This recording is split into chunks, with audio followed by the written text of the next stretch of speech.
power plants are the biggest source of electricity worldwide. They convert the energy available in the coal to electricity. In India, approximately 80% of generation comes from coal-based power plants. Coal from coal mines is brought to power plants by various modes like by rail, road, ropeway, conveyor belts, and merry-go-round systems. A huge amount of coal is usually supplied through railways. A railway siding line is taken into the power station and the coal is delivered in the storage yard. The coal is unloaded by means of a wagon tippler or a track hopper system. This video shows coal unloading in track hopper. Track hoppers are mainly used for coal storage and handling in power plants. In this system, coal unloading is done from BOBR wagon. That means bogie open, bottom rapid discharge railway wagons. Each BOBR wagon can carry approximately 45 metric tons of coal. Hence, each unit of track hopper carrying 15 BOBR wagons can unload 675 metric tons of coal in 30 minutes approximately.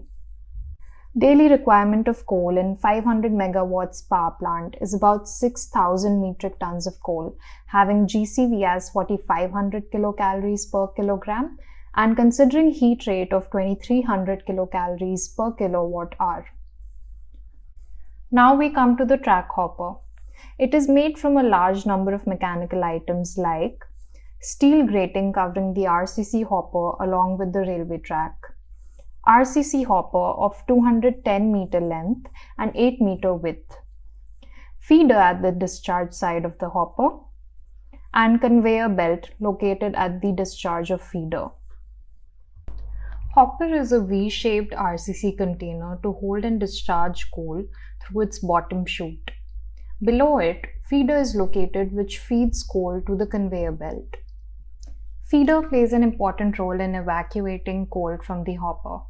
For instance, if there is no feeder, coal discharge to conveyor belt may be erratic. If it gets coal which is lesser than its capacity, then it will run at partial load. In the other case, it may receive excessive coal which will overload the belt and may cause spillage and even failure. The feeder, therefore, feeds the correct amount of coal for its optimum performance. The conveyor belt is used for transporting coal horizontally or inclined upwards. The conveyor belt is mainly comprised of a reinforced rubber belt, troughing idlers, or rollers. Troughing idler consists of a center idler and two wing idlers. These wing idlers are cranked up to an angle called the troughing angle. Here, we can see the transportation of coal from the storage yard to crusher house through conveyor belt. Manual stone picking is done at various suitable locations of the conveyor belt.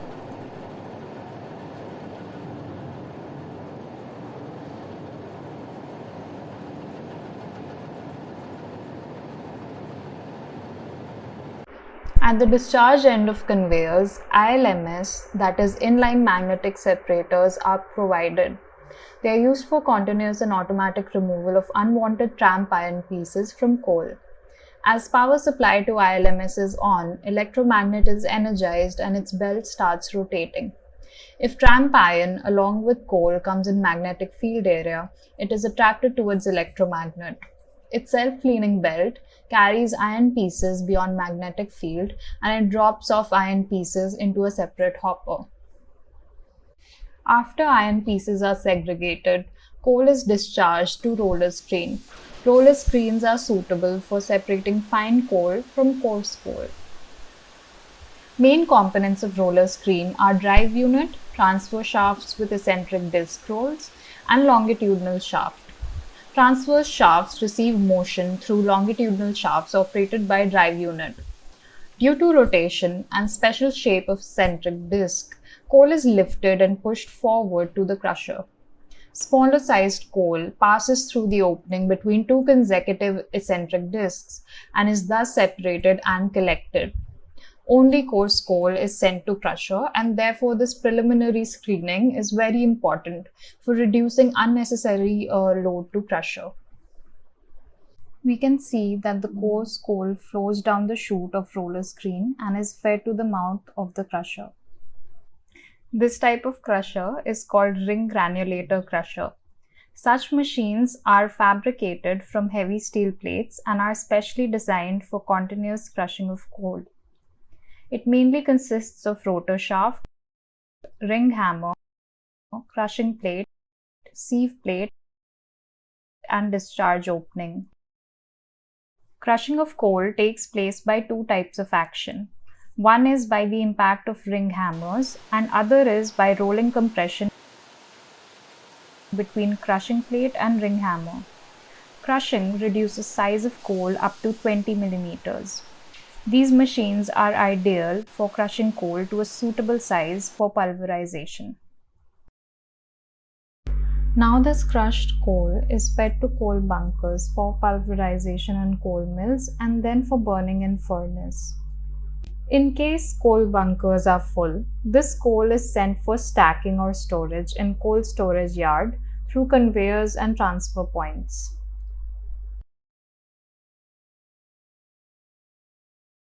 When level of coal in bunkers reduces to a certain level, stacked coal is reclaimed and sent to coal bunkers.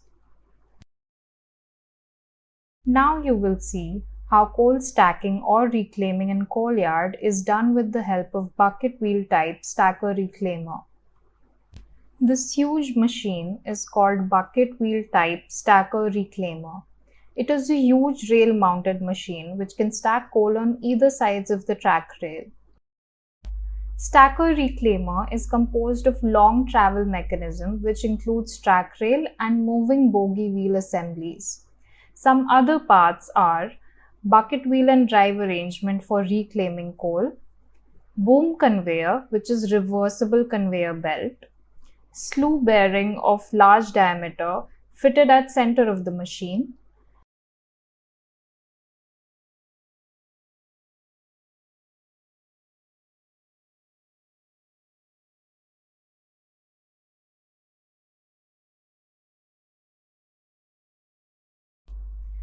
It has three basic movements.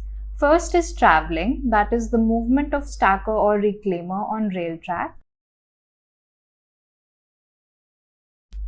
Second is luffing, that is the raising and lowering of boom conveyor.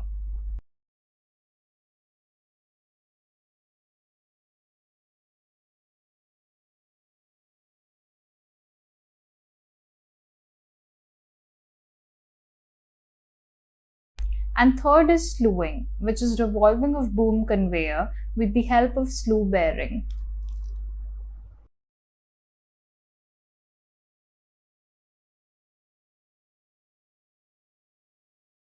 During stacking mode, crushed coal is fed from yard conveyor to boom conveyor.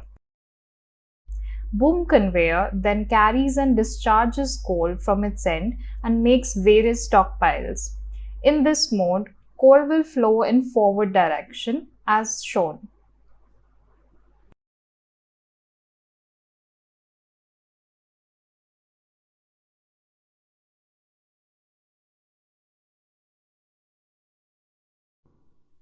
On the other hand, reclaiming is done by combining rotary motion of the bucket wheel with slewing motion. Rotary motion of bucket wheel reclaims coal from stockpile and slewing helps in reclaiming further. Bucket wheel discharges coal to boom conveyor. Now, boom conveyor moves in reverse direction for feeding coal to bunkers as shown. Coal bunkers feed coal to coal mills, also known as pulverizers. The mill shown here is XRP 803 type bowl mill. This is medium speed vertical mill with 3 numbers of conical grinding rolls, bowl shaped grinding platform, and a gearbox mechanism. Its nomenclature can be understood as 80 stands for bowl diameter in inches, 3 is the number of rollers, X is the frequency of power supply, that is 50 cycles. R stands for Raymond, the name of inventor. P stands for pressurized type with PA fan before mill. Otherwise, it may be S, means suction type. Gearbox and drive rotates bowl of the mill. Crushed coal enters through coal feed pipe and falls on rotating bowl. The rotation imparts centripetal force on coal particles and forces to outer periphery to press coal between grinding rolls and bowl.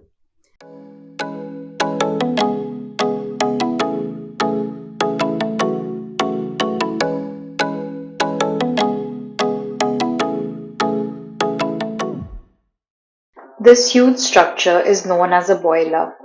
It burns down powdered coal as primary fuel and produces high-pressure steam. Here we can see that the boiler is made up of various tubular structures of different types. In this video, we will explain the role and function of these tubes. Boiler is mainly divided into 3 zones depending upon the type of heat transfer taking place.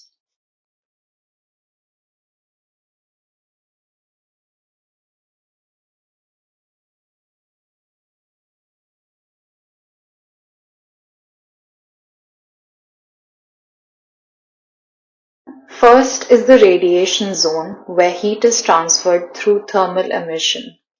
So this zone is around a furnace where coal is burnt.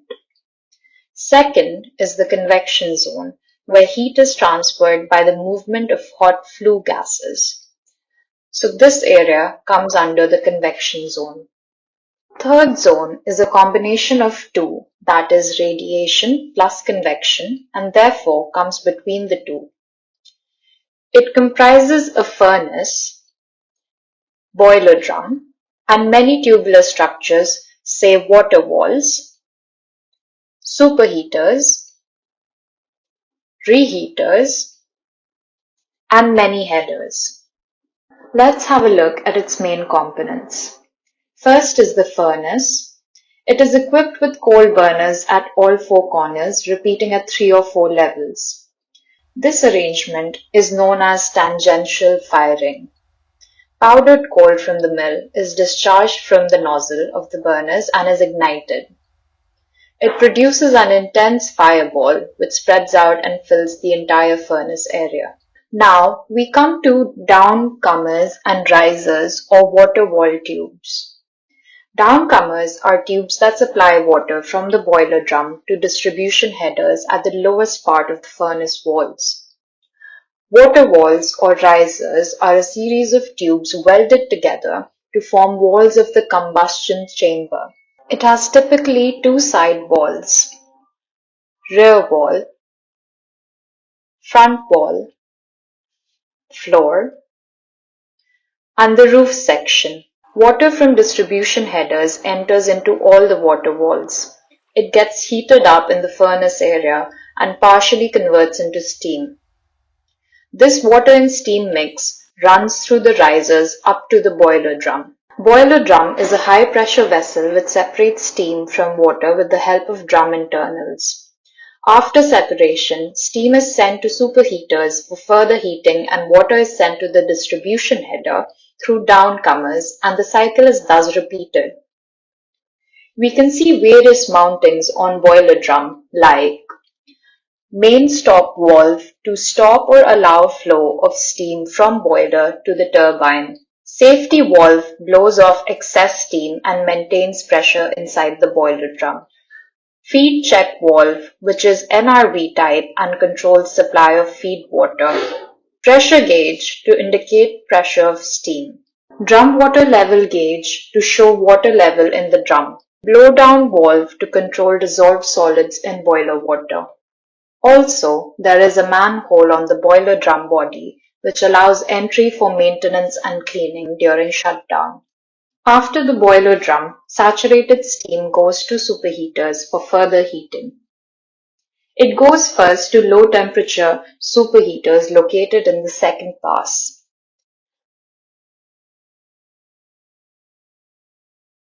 From there, it goes to the platensuperheater and then to the finalsuperheater situated in the first pass of boiler. After that, superheated steam is sent to the HP turbine. Thus, we see that superheaters increase enthalpy of steam, which increases work in turbines.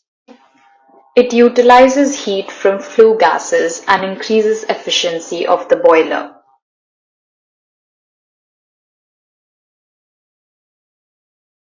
After expansion in HP turbine, steam temperature and pressure decreases, and so it is sent to the reheaters. In the first stage, it goes to the primary reheater, and then it goes to the final reheater. Reheating utilizes heat of flue gases and increases steam temperature and pressure. Reheated steam is sent down to the IP turbine and then it is fed to LP turbine.